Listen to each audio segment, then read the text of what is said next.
is dedicated to discussing the most pressing economic and policy issues in South and Southeast Asia.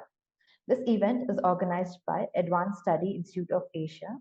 We are an interdisciplinary research and autonomous research center affiliated with SGT University.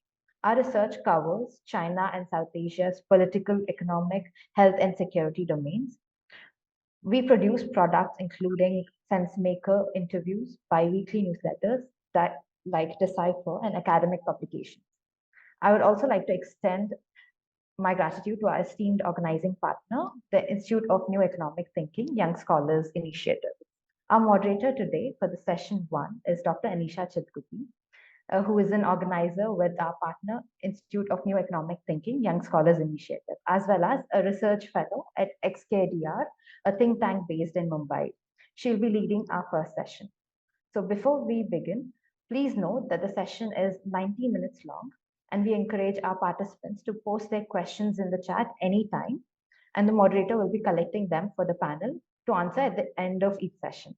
If you require any technical assistance, please contact us by putting it in the chat section.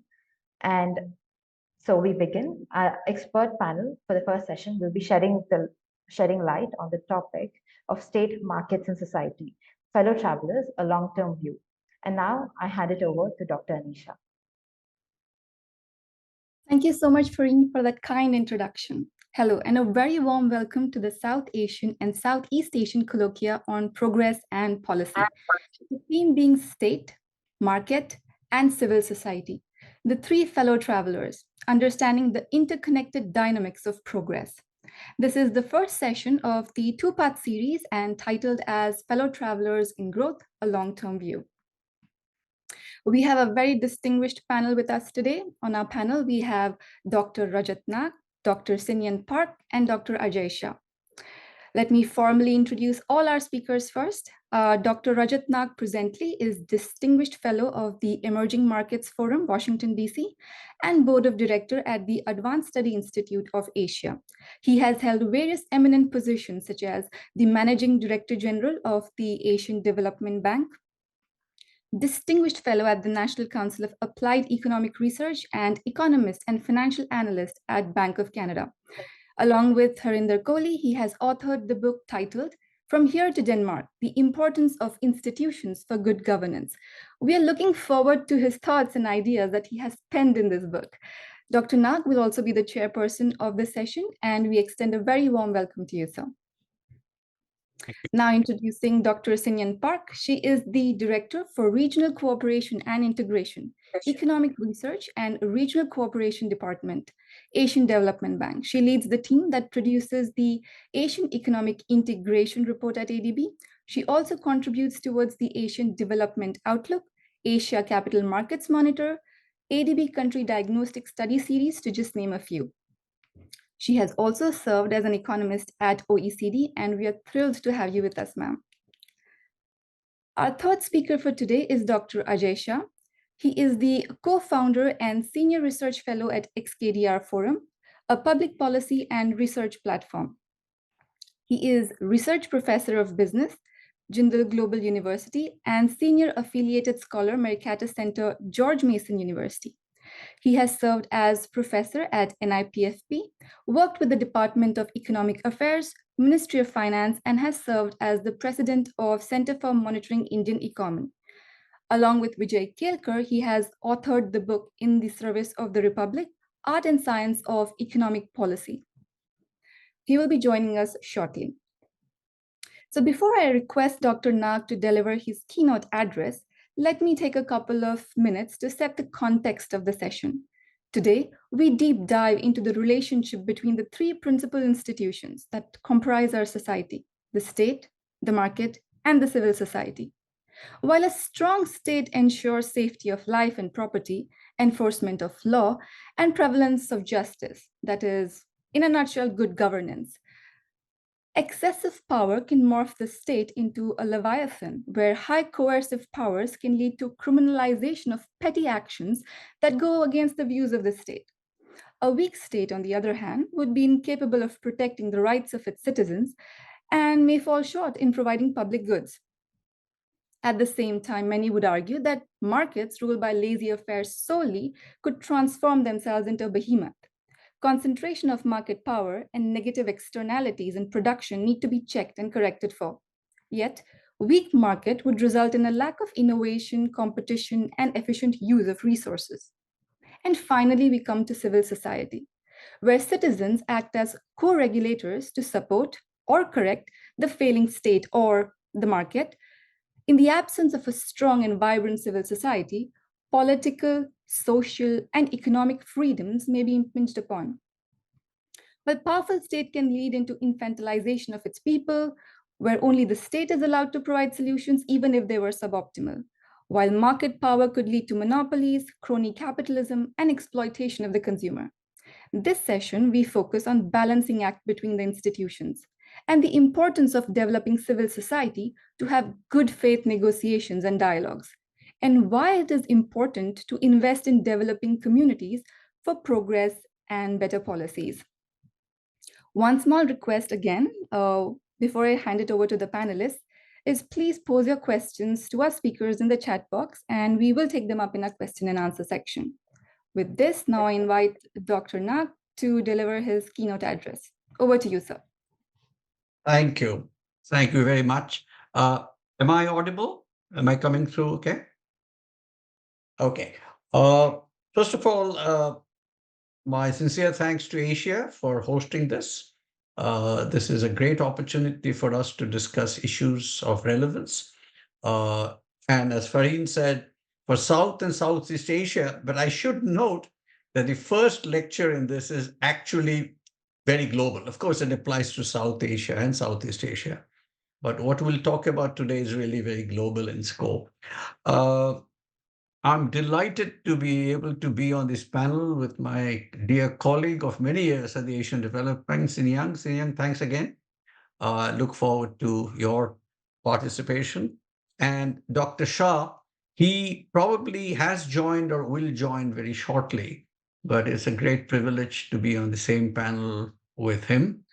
And Aneesha mentioned the book, In Service of the Republic, which is, I think, very important contribution to the whole issue of state and how that would sort of work with markets and community.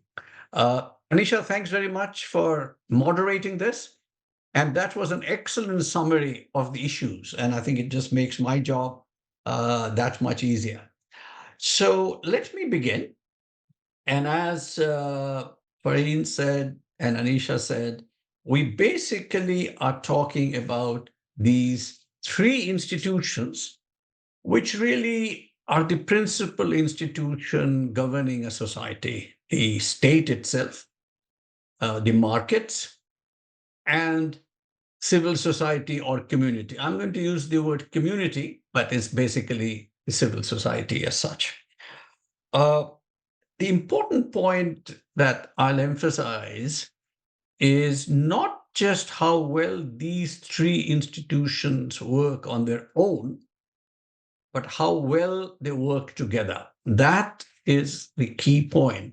And that is what Aneesha referred to very rightly as the issue of balance. So these three institutions are the fellow travelers. And the journey to Denmark, which is the North Star of good governance, and we might get a chance to talk about why Denmark. The journey to that North Star of good governance, where, as Tagore said, the head is held high and the mind is without fear, depends on how well these three travelers in tandem, not leaving anyone behind, supporting each other, and moving on their way to destination. I will first talk about these three institutions separately, and then weave it together into how they work together. So let me start with the state. A common refrain heard around the world, and particularly in the developing countries, is the sense of fear of violence that many people suffer from.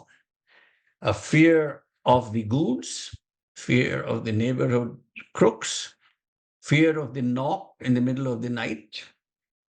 And Professor Sain has, in his landmark book, Development as Freedom, basically suggested that the fundamental premise of a decent, fulfilling life must be the freedom from this fear. Of course, we want economic growth. Of course, we want higher per capita incomes, etc., etc. But fundamentally, it is freedom. And it's the freedom from fear, freedom from want, freedom from illiteracy. But all of them put together is what development is about. But such freedoms must be not just on paper, not just laws or not just a constitution, not just rules, but also how they're actually implemented. So, of course, you could have a constitution which will say that, we will not trample on anybody's rights. I can't think of any constitution which will say the opposite. But the issue is what happens in practice. Otherwise, the constitution, the laws, the regulations are nothing but ink on paper. So, how does one get this assurance? And Hobbes argued that the only assurance of such freedoms from violence would be if there was a central authority, a visible central authority, which he called the leviathan. And that leviathan would be powerful enough to keep people in line through fear of severe consequences if they don't. So the central authority is the state, which would have the legal, important word is legal, monopoly on violence. So the state applies violence to keep people in line, that's legally sanctioned. And that, of course, will ensure law and order, it'll assure justice, so that ordinary citizens could go about their day and work without a sense of fear. Now, this is where there is a fundamental dilemma. What if the leviathan itself becomes the despot? Could the state not be unreliable? Would the citizens basically have traded the dominance of many for the dominance of one? And the same coercive powers which the state can apply to ensure freedom and protect the citizen, not also act against them, confiscate property, abuse their rights. So, as Aneesha quite rightly said, too much power, state trying to do too much, risks the state becoming the feared despot. The leviathan becomes the despot leviathan. Do too little, the state falters. And the state essentially becomes the absent leviathan. And there is chaos. You look at any society which starts to break up, Somalia comes to mind. The state exists on paper. It does not really exist, in fact, in terms of being able to protect its citizen. So the state needs to find a balance between the power and the functions. And that is what Acemoglu and Robinson have called a narrow corridor, where the leviathan does not have so much power as to be despotic, but is also not so marginalized as to be effectively absent. So the issue is, who is going to provide this constraint on the state? And that is where the other two institutions, the markets and the community, comes in, effectively shackling the leviathan. And this is what's called the shackled leviathan. So you have the despotic leviathan, which is obviously not desirable, nor is the absent leviathan, because then there's chaos. The shackle leviathan is the one which works in that narrow corridor. And a key point about the state as being a shackle leviathan is the appropriate role and size of the state. That's an issue of controversy, because in one sense, you would want the state to do everything. But the principal role of the state really has to be equitably and efficiently manage collective public goods, which Aneesha referred to, in the interest of all and not just a select few. The state must, of course, ensure security and justice for everyone, especially the weak and the marginalized. And in a sense, that is the most important public good, which is providing law and order for society so that people can go about their business, markets can operate freely. The ecosystem is provided by the state. The actors, the market actors, the community actors, will then be able to do their own business. The challenge also is the capacity. The state might want to do many things. People might want it to do many things, but it might not have the capacity. So the balancing also has to be in terms of the capacity of the state and the functions that it delivers.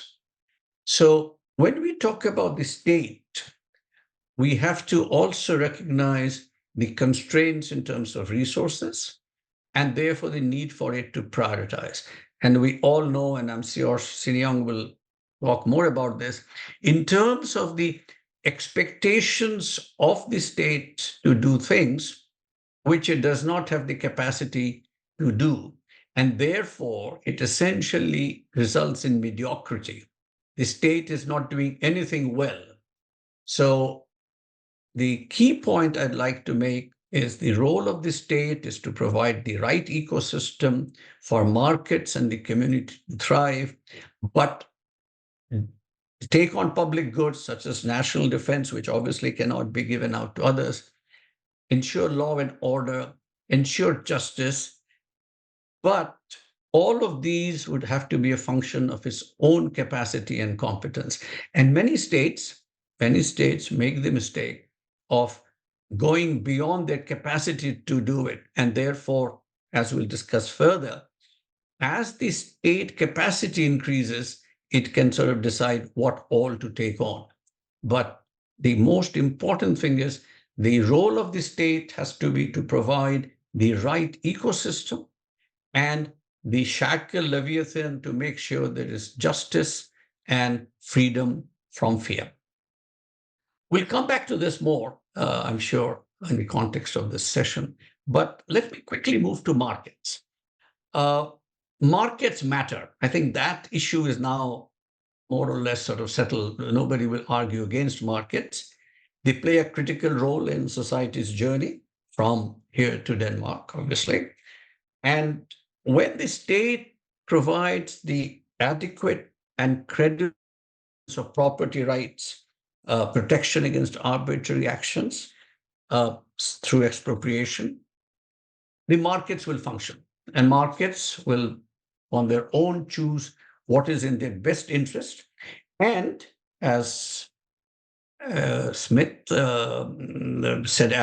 said, 1776, Wealth of Nations, that each actor in the market acting in his or her own self-interest will not only reach the optimal for herself, but also, as if guided by an invisible hand, result in an optimal situation for society. That was a very powerful conclusion, very encouraging conclusion, but it was based on the assumption of perfect competition. And Smith was no fan of, or no starry-eyed fan of the market. He realized that therefore the markets are far from perfect. there would always be the temptation to collude, cartels, monopolies would form. And therefore, just as the leviathan has to be shackled, the markets, which Aneesha rightly referred to as the behemoth of the enterprises, has to be tamed. And this again is the whole point about balancing. So, on the one hand, you don't want the state to unduly constrain the markets, but ensure that they can work efficiently through competition. Legal and institutional regulations will have to be provided, which is therefore the framework within which the markets will operate, and only the state can do that. So that is how the balancing will happen between the market, state balancing the markets. But have to remember that the markets will also control the state, they balance the state. And that is done if you have a large number of participants in the market, if you have free entry with obvious constraints, rules, and regulations, so that the players in the market will check each other in their self-interest and also the state itself.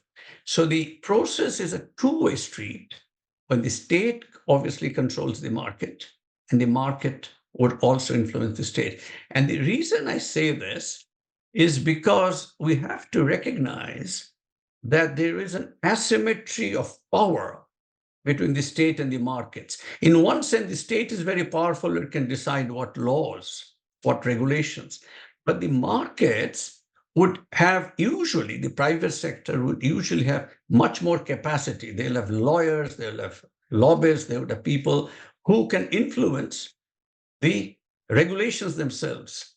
But in that process, if there are enough participants in the market, not perfect competition because it doesn't exist, the markets will also be able to influence the state.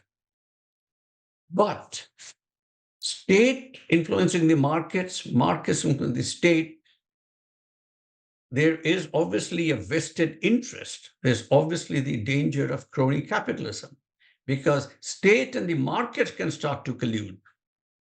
And therefore, you need a third player, a third traveler, the community, which will effectively check and balance the other two. So I turn to the community because I know I'm running out of time. And in the community, community is us, we the people. And in a way, I would argue that community is at the heart of development. Ultimately, the journey from here to Denmark is about achieving a better life for all citizens, nothing more, nothing less. So, how does one get the community involved in the process? The first element has to be, therefore, somehow finding the means to enhance human agency, human capital, hence the importance of education and health, and empowerment of the community. The state, if one is honest about it, throughout the world, generally treats the communities as passive recipients of largesse. Development is essentially a handout. Governments would do something for the people. But I think the key recognition has to be that the community, the people, are beneficiaries of development, but they're as much a participant as well. They're not passive recipients of largesse, they're actually an agent of development. And this part is essential ingredient of the community playing the role of one equal traveler, not just a recipient of kindness from top down. And the importance of the community being able to participate has to be, as I mentioned, human capital, empowerment, but also greater transparency, greater information sharing from the state, by the state. And the principle which you're all familiar with, called the subsidiarity principle, that is, let the accountability and the resources and the function of governance be pushed down to the lowest level, which would be accountable for that work. So if the central government does something like national defense, correct thing to do, but the state needs to think, say, about issues like health and education. Further down, the municipalities could do things like the roads and the sanitation works at that level. So the subsidiarity principle has to be enforced, which will essentially enable the community to participate in a meaningful way. So to wrap this all up, the point is that these three travelers, these three institutions, important as they are in their own work, as we briefly talked about, need to be able to work in tandem. Too strong the state, it becomes despotic. Too weak the state, it's an absolute leviathan, it becomes chaotic. Too strong the market, you have monopolies. Too weak the market, you don't have innovation. Too strong a community, you basically start having crony capitalism because community can force the state to do A, B, or C. Too weak the community, you basically have a breakdown in that relationship. And I should add, too strong a market also results in greater inequality. So the balancing act is what is needed for the travel of a society to move from here to Denmark. That's the bottom line. Challenging, I made it sound as if it's almost automatic, far from it. But the only way these three will be able to work together if they are seen as partners rather than adversaries and walk in tandem, supporting each other and moving ahead. So let me stop there, Aneesha. I think I've already gone beyond my time. Thank you very much. Thank you. Thank you, Dr. Nag. Now, without taking much time, I will invite Dr. Park to place her opening remarks. Oh, thank you. Well, I don't have much of an opening remark, but I just wanted to have some reflections on the role of state, market, and the civil society, as well as the interactions in the current context. The role of this, the Aisha already actually gave a very good description of what's really expected from state and then the market and civil society in terms of providing sort of like, the rules of laws and also creating efficient resource allocation and then the pricing signal to the market, as well as the constant feedback and then monitoring by the civil society that helps the countries to be able to support the general economic operations and those kind of like implementing system. But the recent changes, I do feel like there are mega changes in the world that would have implications for the role of the state and market and then civil society. The globalization that has become much weaker in recent years. There are like increasing sort of like geopolitical tension and a bit of the backlash from the globalization impact on the widening income inequality and then the concentration of the wealth, and those made many people to question if the markets are functioning properly, or if there are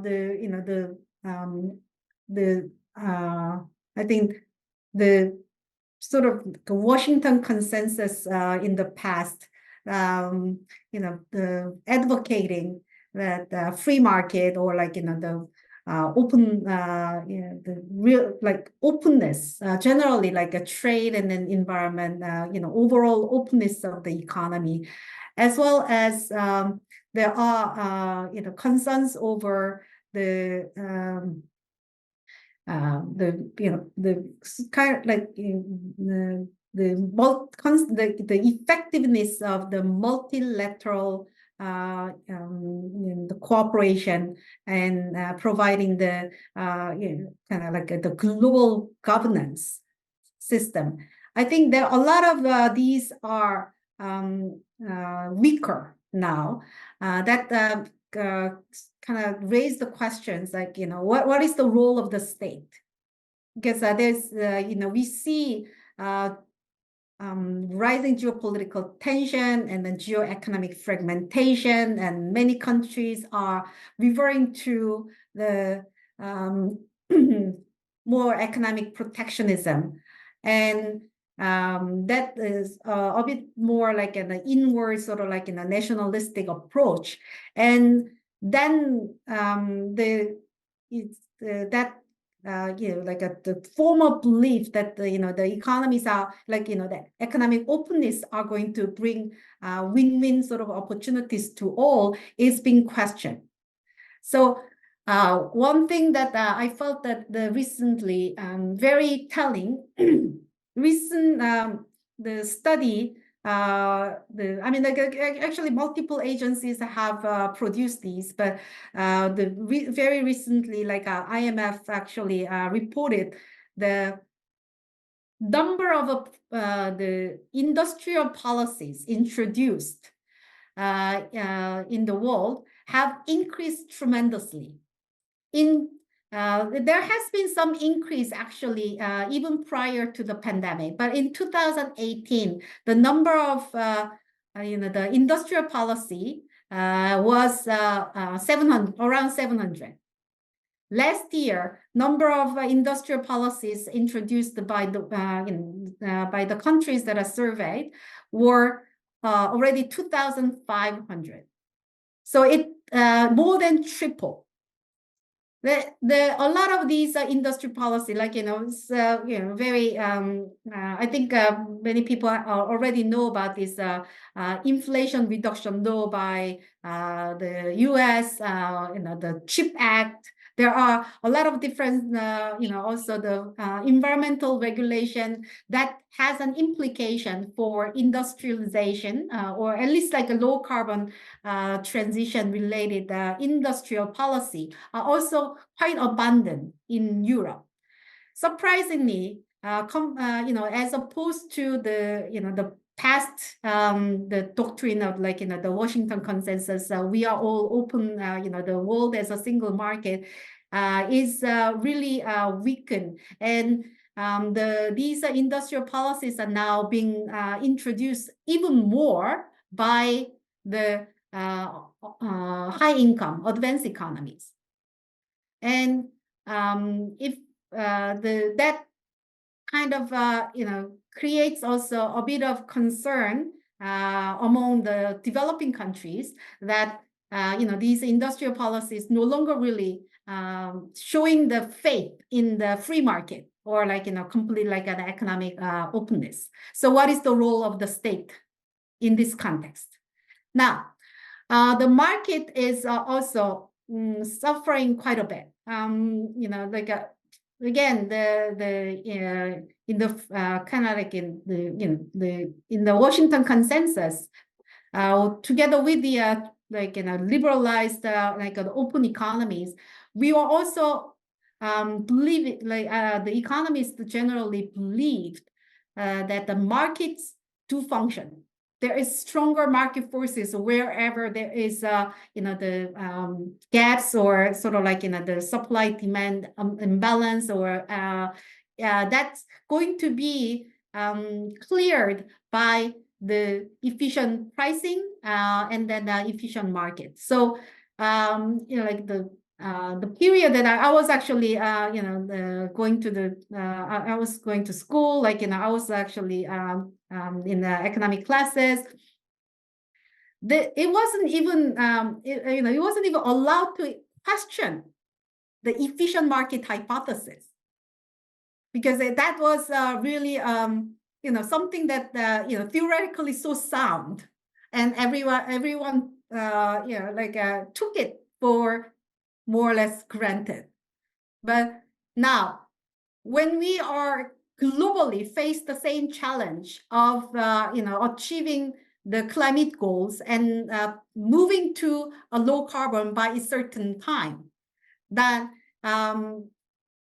is the market actually the right tool, or is it adequate to guide us to go through that path when the carbon price is not even clearly established, and the carbon price in every the different region, different countries are completely different.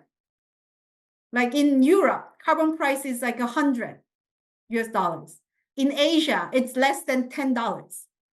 Okay, like if you think about it, like why would the carbon in Europe, if we are allowed to take carbon as a kind of like the good, why would that be different from the carbon generated in India?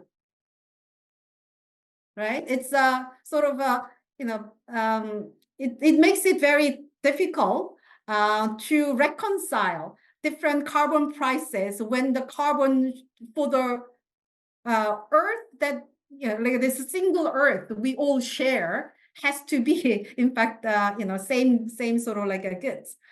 So is the market actually equipped to guide us to go through this transition? Because if we don't really have that like the efficient pricing signal, we can't expect the market to function. So the role that you earlier mentioned about the market is going to be helping us allocate the resources. So either it's capital, either it's or it's an like a kind of like or even the physical resources. It's that faith has to be questioned. And at the same time, is a civil society then fully equipped to help us address or like check and balance in the market, or even like help check and balance different countries in this in this extremely sort of like uncertain world. And that has been always a bit challenging because there are many different interest groups that would have painstaking kind of like in a consensus building process to have some collective inputs from the civil society to support one way or another, like the certain types of the sort of the institutional guidance, or like some if it is not the complete law, but like at least some kind of like the best practice or best institutional guidance. And I think that all three now faces incredible challenges when we somehow try to like interpret the role of those three different institutions. So that I mean I do feel that this is a big challenge. That's something that we need to actually discuss. I don't know. Maybe I'll just open to the question later. Thank you so much. So we have had Dr. Nag lay the solid foundation for us to understand the roles of each of the institutions, the state, the market, and the community. And Dr. Park has highlighted the complexity of the world we live in today with respect to the role of multilateral institutions, trade and industrial policies, and loss of faith in openness of the markets. and why markets may not be the most efficient for all sectors. So now I request Dr. Shah to take the next 10 to 12 minutes to place his thoughts. Over to you. Hello, everybody. I'm happy to be here with you. I was listening with great interest to the things that have been said before, and I want to say two things. One that is fairly well known and well understood, and one that is relatively novel. Okay, the fairly well known, fairly well understood body of knowledge is called public choice theory. Public choice theory is that we should not think of the state as a benevolent creature. The state is not your mother. The state is not some good guys. The state is not rendering humanitarian assistance. The definition of the state, going back to Max Weber, 1913, is that the state is a community, a monopoly of physical violence in a given territory. Okay, so the state is a community that has achieved a monopoly of violence. It is a bunch of individuals. These individuals are self-interested, rational maximizers, and they will do the things that are good for them. And they're not good necessarily for the people.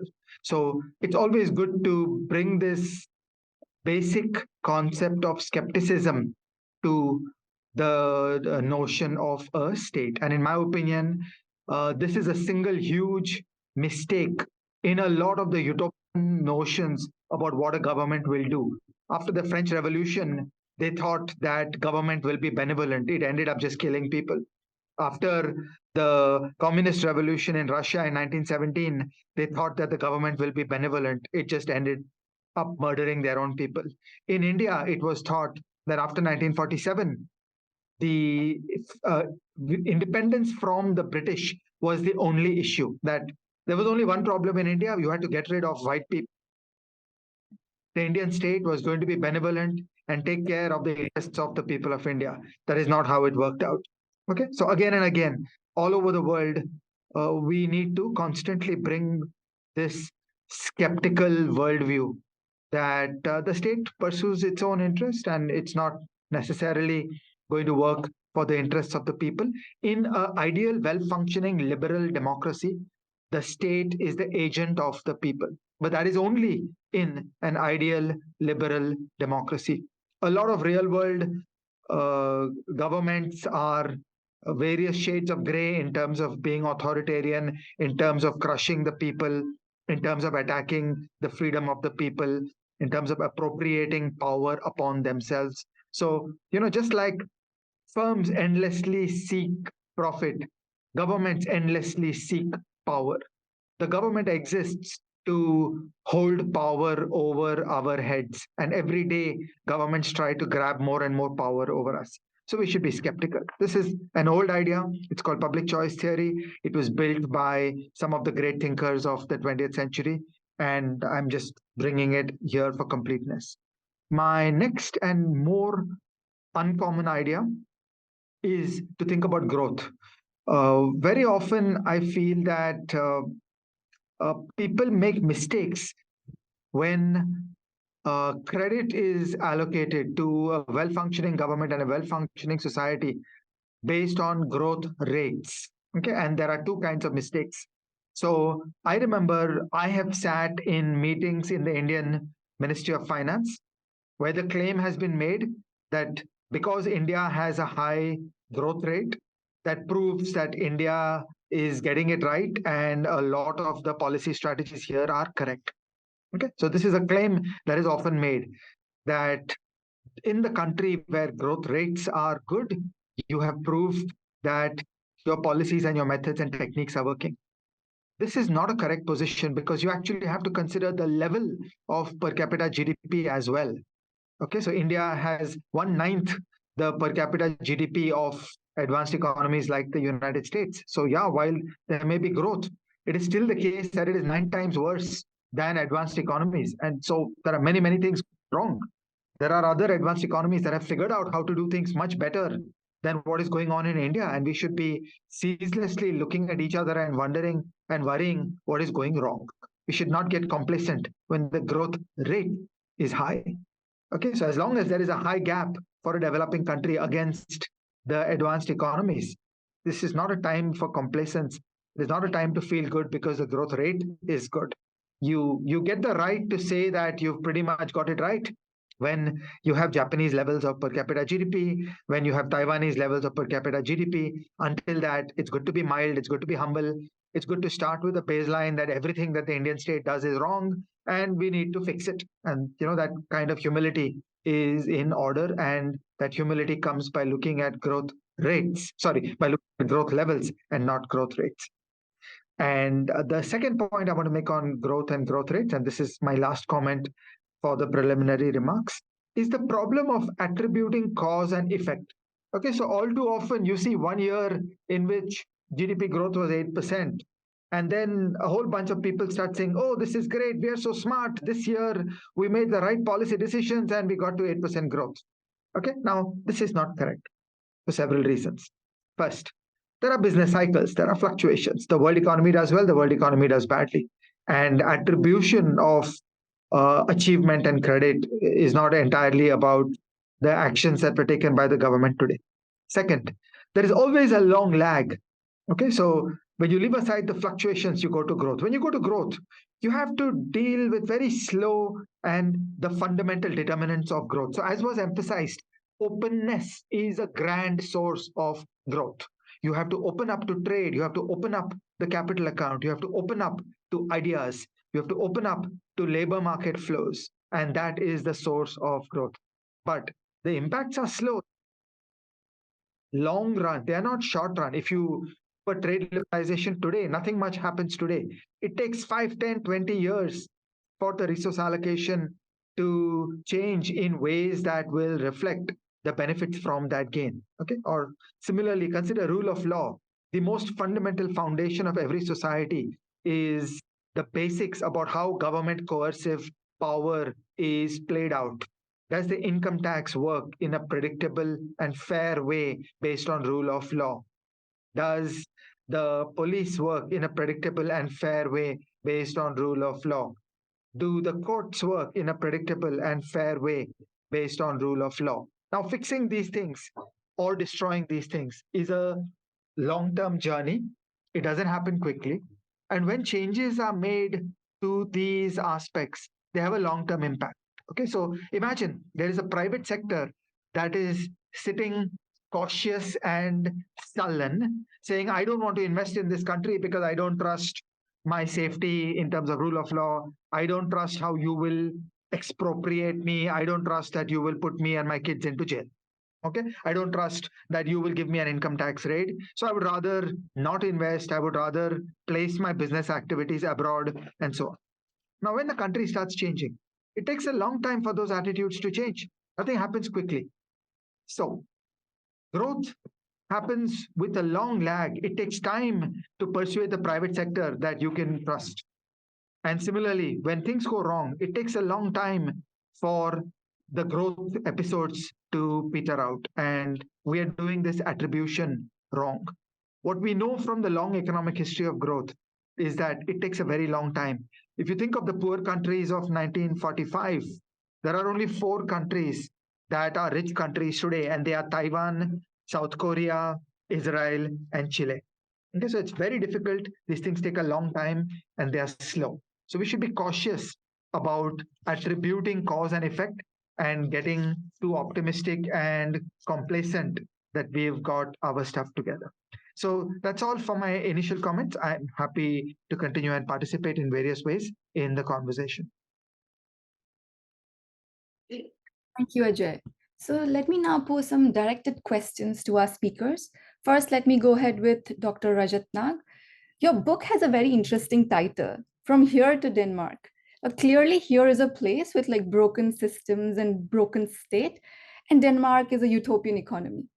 Could you elaborate on the changes in power relationships and power structures across these 3 different institutions as the country transitions from here to Denmark? Thanks, Aneesha.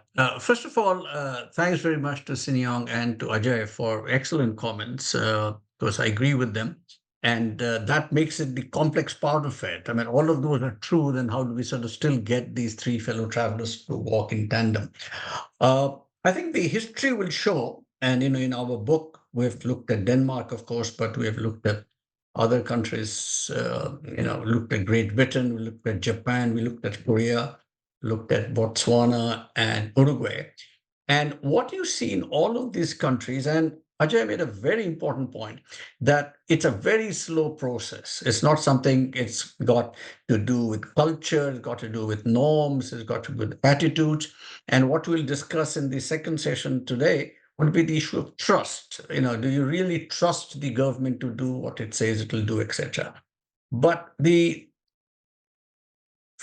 reassuring thing is that in each of the cases, with all the warts and pimples that we know of, the tendency has been when these three institutions start to work in tandem, they start to work in some sort of a unison.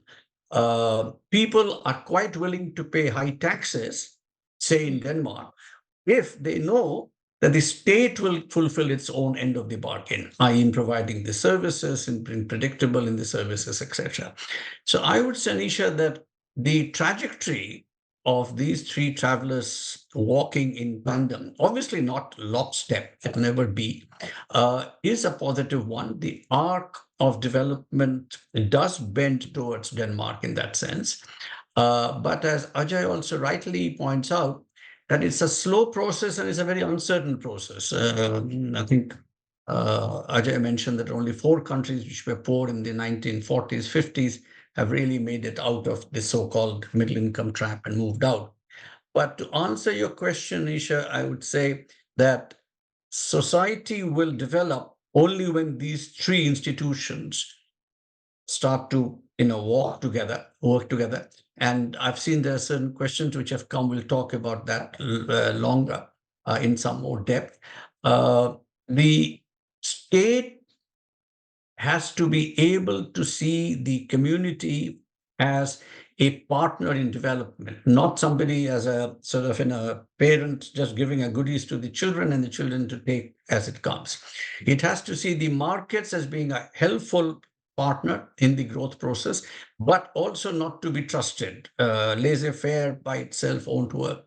And vice versa, the state, Ajay has, I think, put it very rightly, they are not, a benevolent dictatorship or a benevolent ruler is, I think, a wrong assumption to make.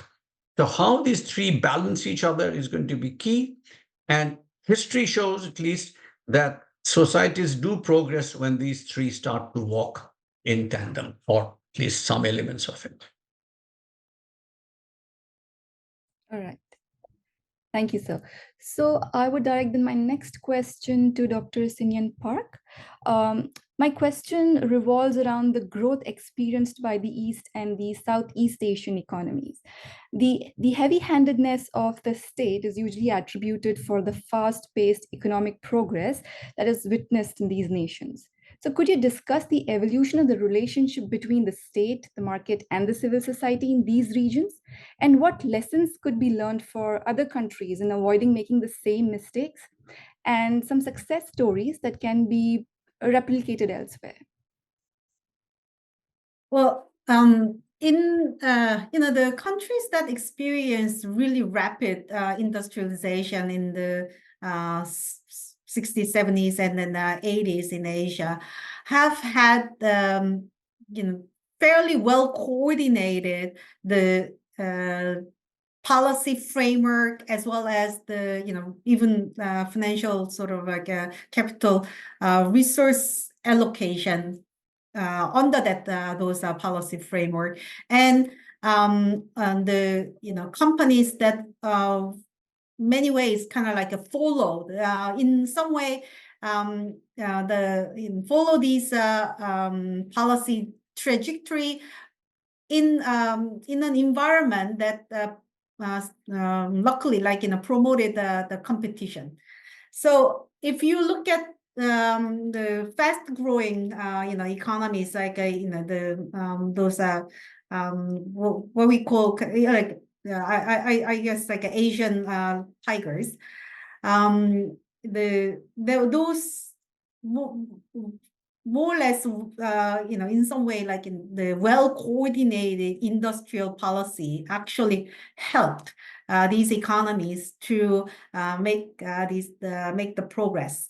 And in the next generation of the policies, followed similar sort of like the growth strategies, again driven by the positive global trend of liberalized and then the open the open markets by under a certain, to some extent actually the Washington Consensus. Now, as I mentioned, that the context is changing fairly rapidly now. There are the advocates of the free markets, like advocates strong advocacy of Washington Consensus by the U.S. and then Europe are waning, and these economies are actually the leading in a way these type of the industrial policy strategies. When in the 90s and in 2000, where there were a lot of there were a lot of like the sentiment, like there are a lot of the sort of the warnings and the concerns about the industrial policies, and the in general consensus was we have to the government have to be taking a back seat and then let the market actually lead the innovation and lead the progress. Now, that situation is rapidly changing. And if you look at the current changes, the countries that were advocating this type of Washington Consensus are actually doing much more industrial the policy generation, and they when is this then what is the implication of these type of that sort of changes for growth strategies in Asia? Do we now then follow that sort of the a bit older model of the Washington Consensus? Do we actually believe that the private sector can lead, and if market is left with the decision to allocate the resources, will it make the region competitive enough to compete with the in some ways like a renewed sort of a competition from advanced economies in this transformative era? I think that's where I feel a little bit like different now. It's a bit it's a little harder actually for the state taking a back seat and then thinking that as long as we are ensuring that kind of the rule of law, the enabling environment, sort of the having that the foundation for the private sector to to play, creating a level playing field. That should be enough. I think that is that's a little bit like an older model now. we need to move a little bit more proactive, given that in the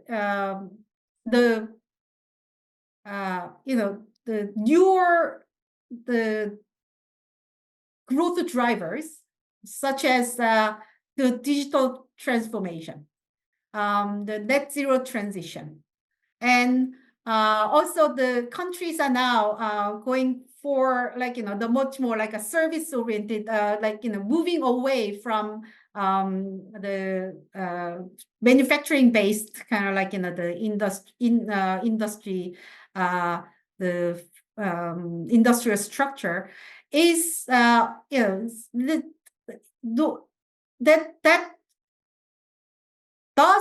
does require a little bit different playing field, because we need to have a different sets of the rules and different sets of kind of ecosystem to support these. So in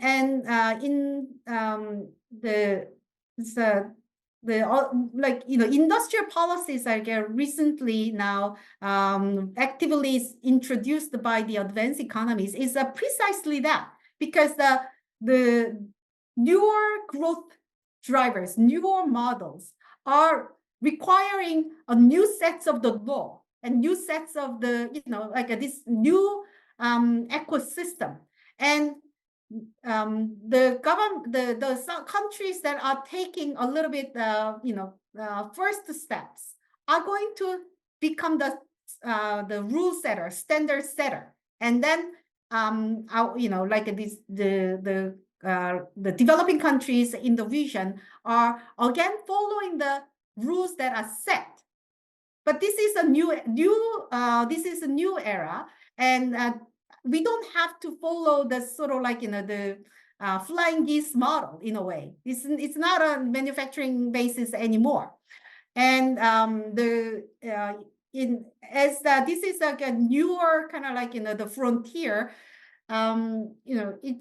That's also why the advanced economies have been much more active, and then creating new sort of industrial policy, and then trying to become the standard setters in this new world. And we are not too far behind. This is a good part or a bad part in a way, because in some way given that everybody's kind of facing the new challenges, and then there are new new models of new growth drivers coming. There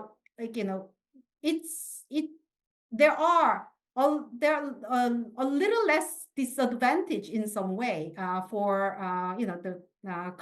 for developing countries. And we don't have to be always, I do feel that developing countries in Asia don't really have to always wait and then see when the standards are already set, a new ecosystems are already established, and then we try to sort of do that flying geese model, or the strategy of the follower. I think this is kind of new era dawning, and then we should be much more actively involved in that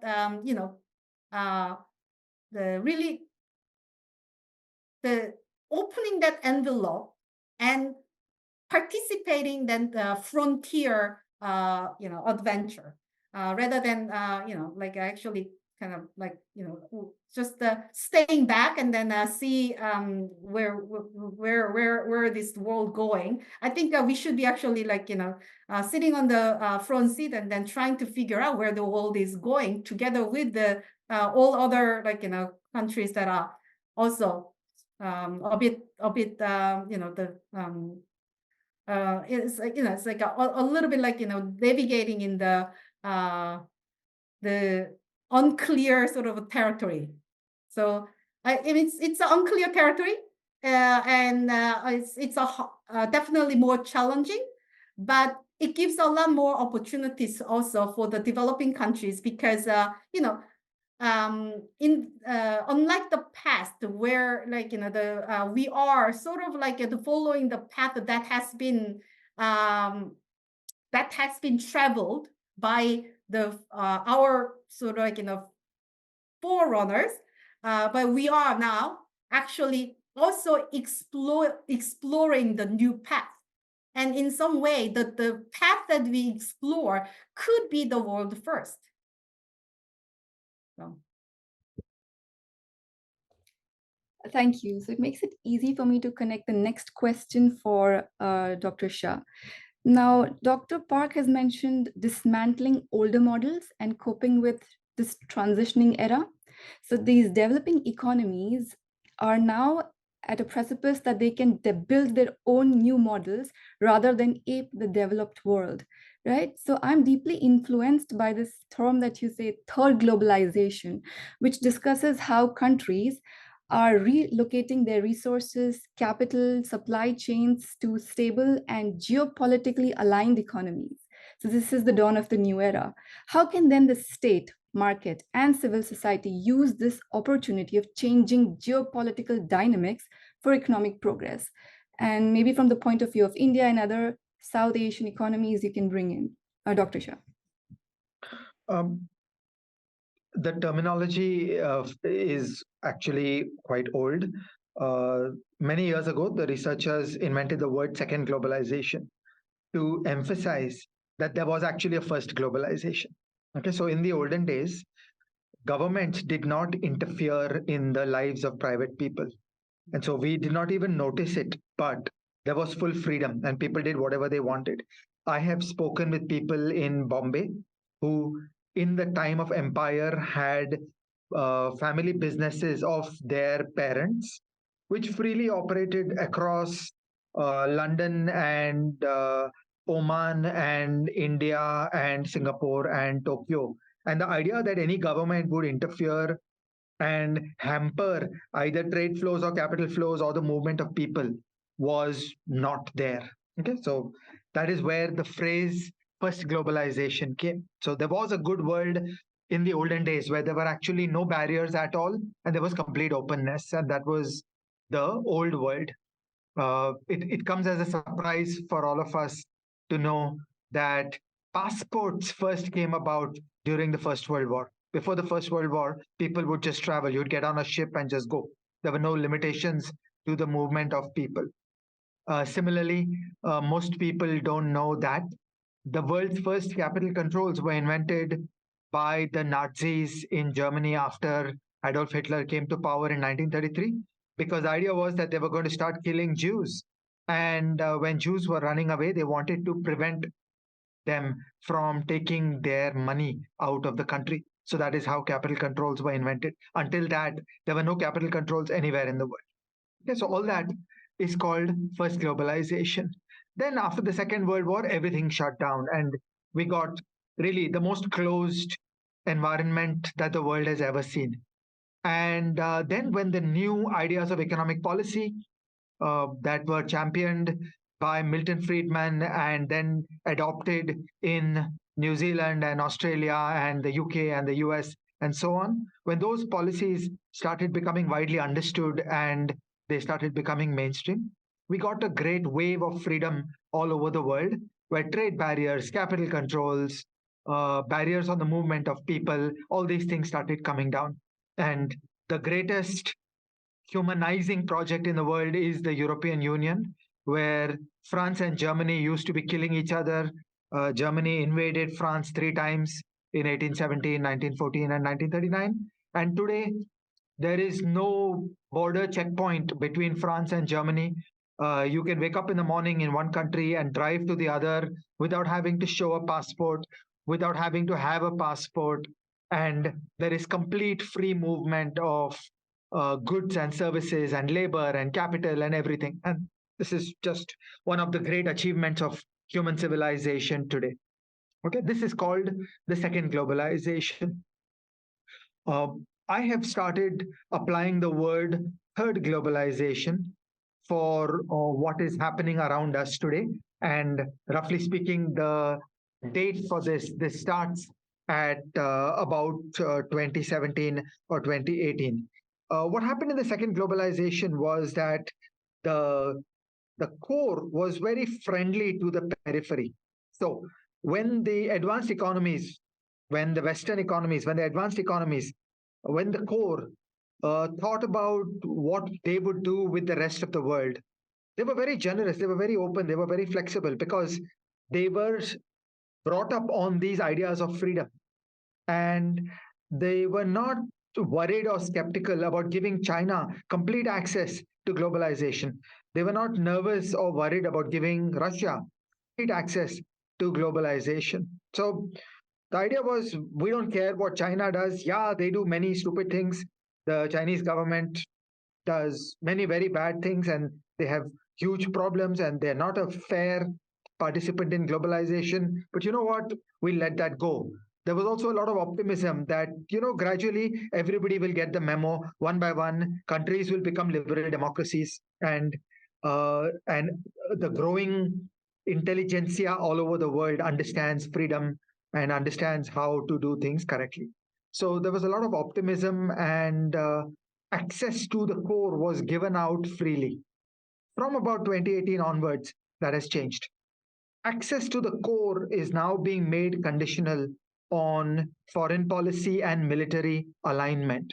So the modern view is that you can't be China and engage in saber rattling and threaten to invade Taiwan and support all kinds of odious regimes all over the world and then turn around access to globalization.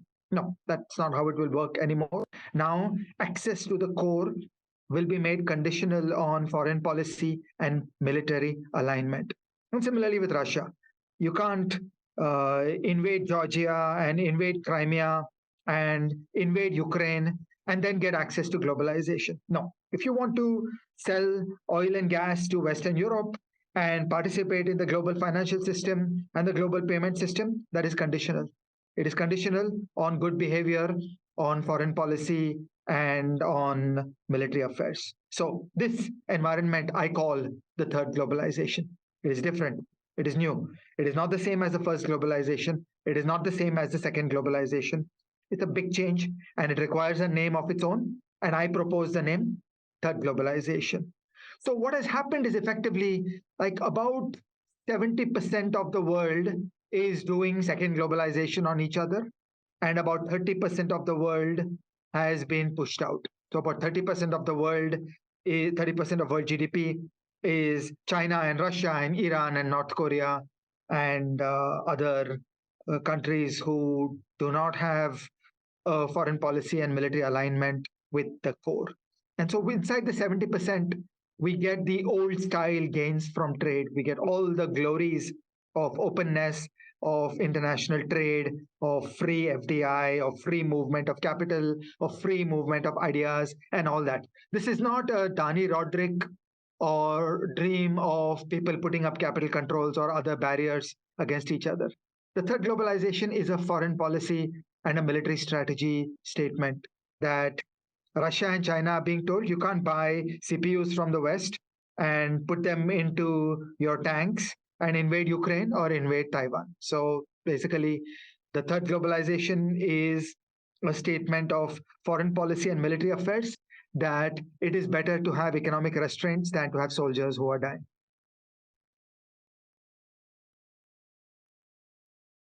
Thank you, Ajay.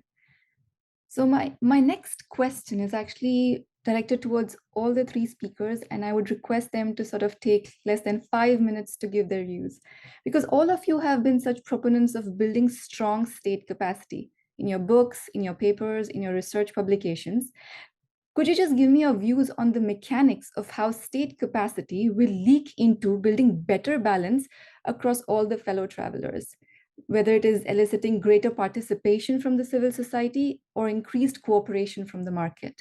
So first I'll have Dr. Park, and then Ajay, and then maybe Nag can go, Dr. Nag can go at last. Yeah.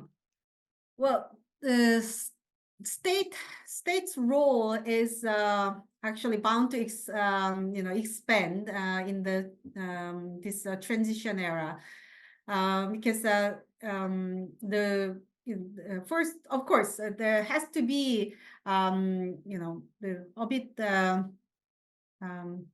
like the I, a bit of like the role to navigate in this geopolitical the uncertainty and also the geoeconomic fragmentation. And at the same time, I keep repeating, but like we are actually on the crossroad to make big transition to low carbon economy. And the low carbon economy actually requires the energy transition to the clean energy, renewable energy, and all the associated, the industry transformation towards the low carbon economy. And that kind of like, the structures transformation requires much more active the role of the state in providing the new sets of the rules and then playing field and also the generating the ecosystem.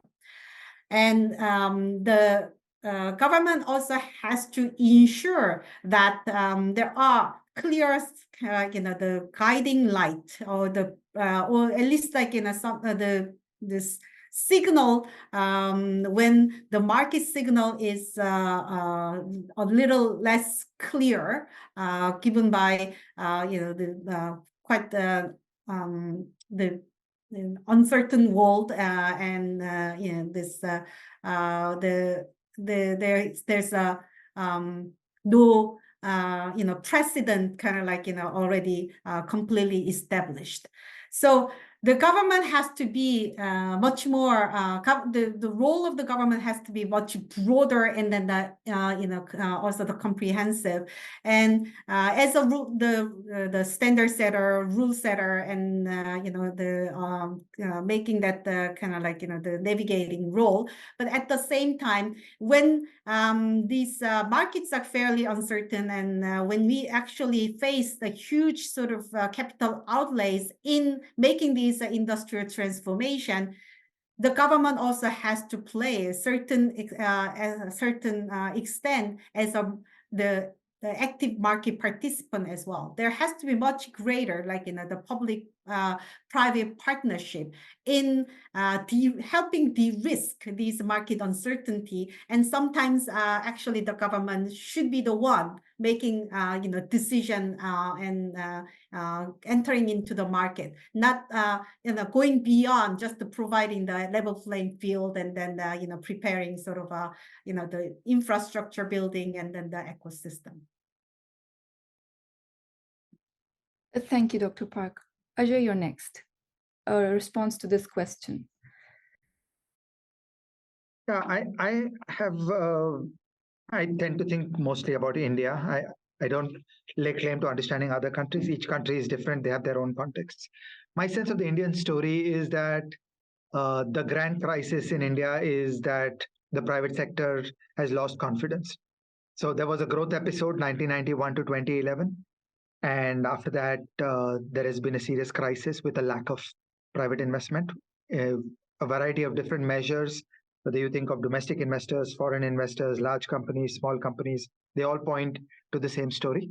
And I think it's about rule of law. It's about arbitrary power commanded by the Indian state. So the most important story in India today is about checks and balances. It is about rule of law, and it is about increased freedom and safety from expropriation for private persons. This does include a lot of a decontrol agenda, because the controls that are in place are the springboard from which the state personnel attacks individuals. So as a private person, you are vulnerable because there is a regulator, because there is industrial policy, because there are various government controls which are teeth into your life. So decontrol is an agenda. It is about removing industrial policy. It is about removing controls. It is about removing restrictions and increasing freedom. But there will always be a role for the state. There is such a thing as market failure. State interventions are needed in order to address market failure, and the state is needed to run a tax system so as to have a fiscal base. There, the agenda is about rule of law. It is about checks and balances.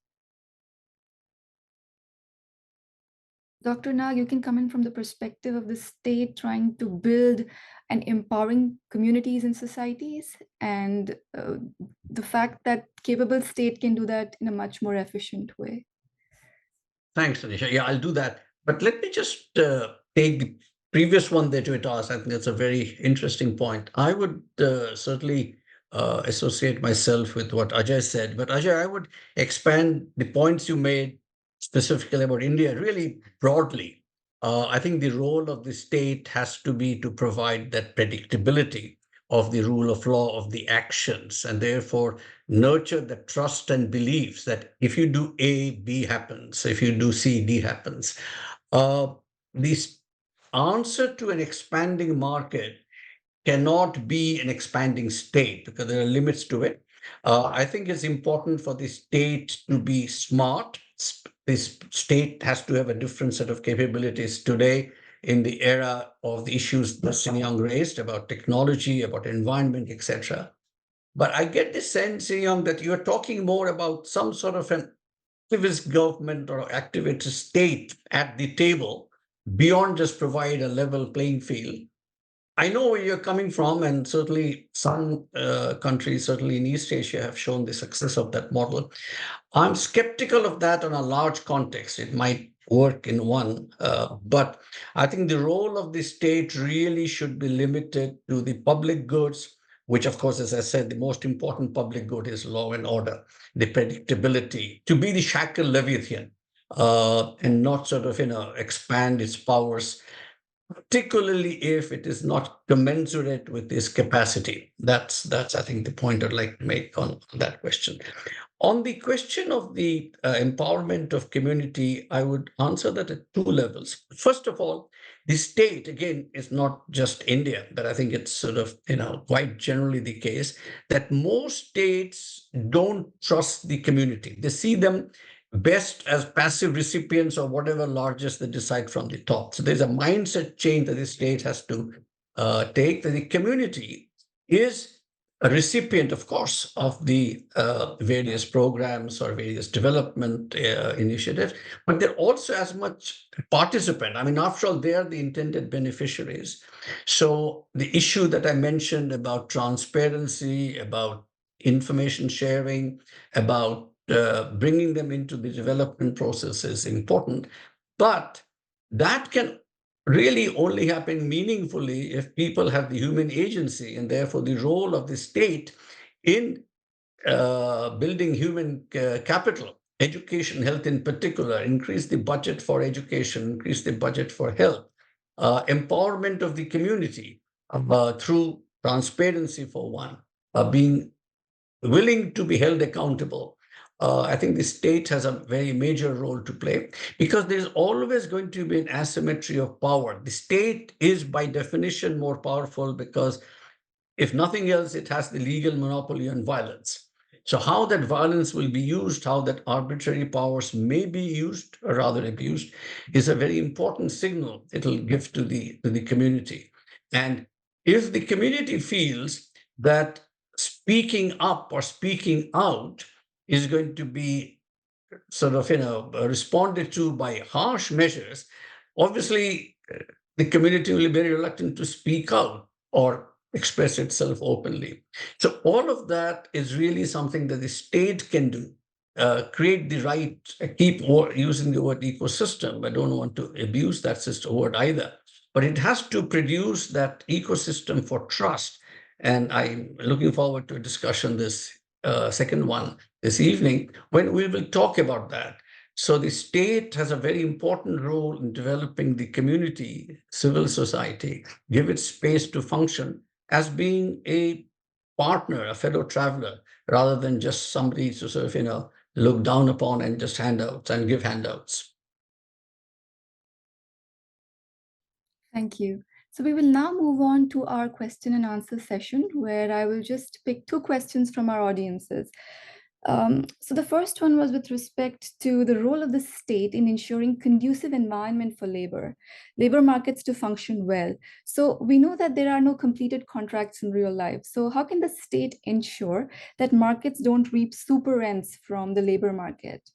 So this question, maybe Ajay, you can take it up. I don't understand this. It's a competitive labor market. If I am with an employer and I think they're not paying me enough, I can leave, I should leave. There is no coercion. So I'm not convinced that there is an important market failure here waiting to be solved. Do we have any differing views? Because I have a second question lined up. Dr. Nag, do you want to take this up or shall I move ahead with the next question? No, I think I agree with Ajay. Okay. So the other question There are major issues on labor reforms, but that's sort of, I think, a larger set of issues. But in terms of the market itself, particularly if there's freedom of entry and exit into the labor market, I think that would work. Okay, if I may, I just well, I'm not really sure if it's like a really exactly that question and answer, but the government does have a role to play in the labor market. It's it's definitely there is to be the sort of like in the national insurance for employment and clear social safety net for the unemployed. The one another aspect that I feel is very important is that the um the to have a labor force that's going to be really effectively used and then efficiently allocating the talent where the talent is needed. You need to have certain, the kind of, this is that you need to have this sort of like a social protection and then the social safety nets. Say like the people like who are temporarily out of the market somehow not protect, like there's a no protection. It's just if the market is all correct there's only market function just left, and the labor force that has been temporarily outside, but because there's no protection, there's like a no social the insurance, you have to take a job that it's actually much less quality, and it's not commensurate to your to your the labor the quality, then it's actually loss for the entire entire society. So there has to be the kind of like this certain protection that gives the time for people to search for the job that actually commensurate with the quality of the labor contribution you can contribute to the to the company and the society. So thank you.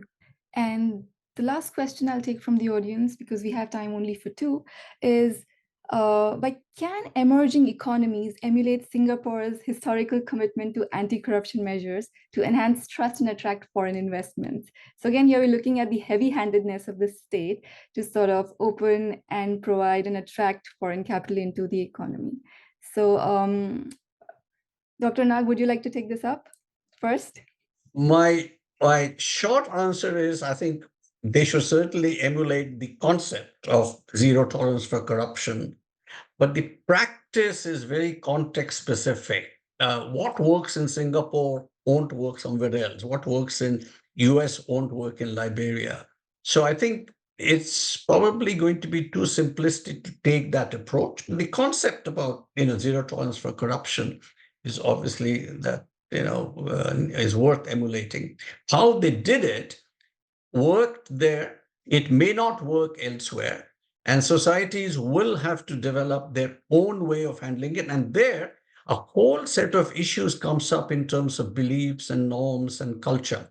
And I'm not saying there's a culture for corruption. All that I'm saying is that best practices in institutional reforms, including fighting for corruption, does not work. Anti-corruption measures, anti-corruption institutions which have been set up haven't worked if they move from one to the other. In Hong Kong, the Anti-Corruption Commission worked very well. The same Anti-Corruption Commission would not work, say, in another country. So one has to be very careful. I am a believer that there is nothing as best practices. I think you can obviously borrow and work on the principles, but everything is going to be very context specific. And now I move on to asking Ajay, because you're focusing more on the India aspect. We not recently, a decade ago, had the Anna Hazare movement. So your take on the corruption and bring anti-corruption restrictions on the government.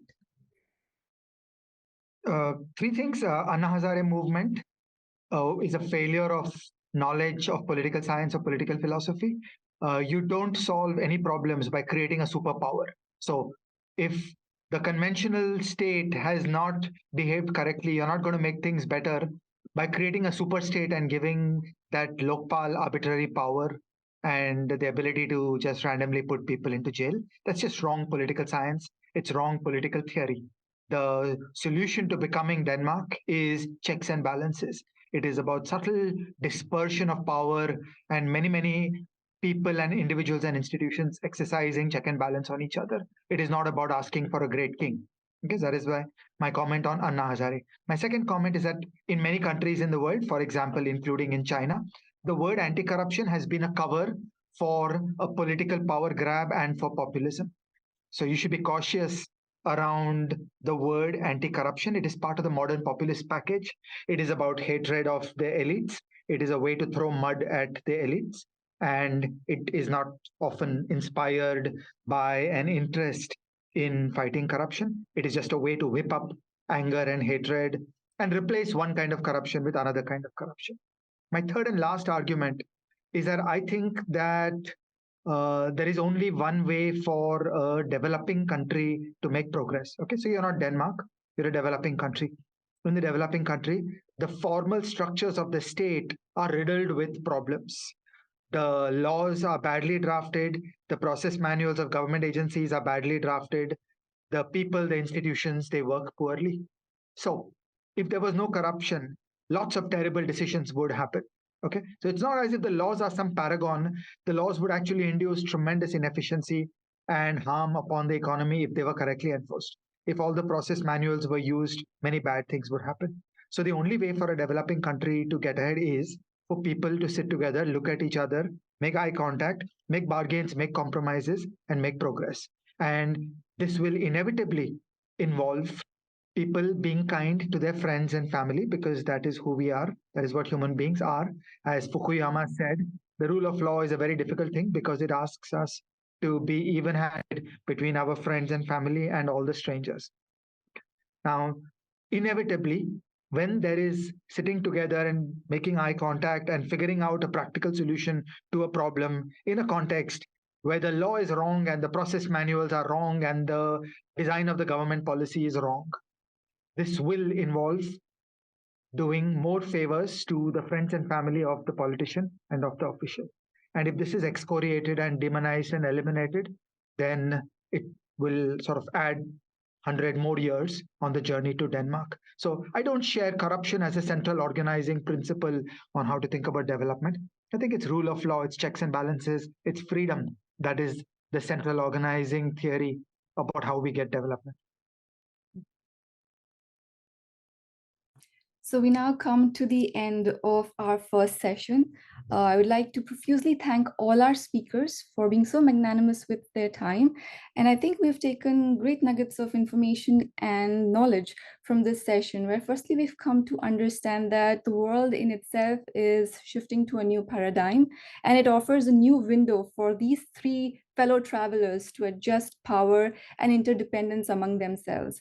So I will now hand it over to Farheen to take over the session and place her official vote of thanks. Thank you. Thank you, speakers, Dr. Aneesha, and everyone for joining today's session. Hope you found our discussion on long-term view insightful.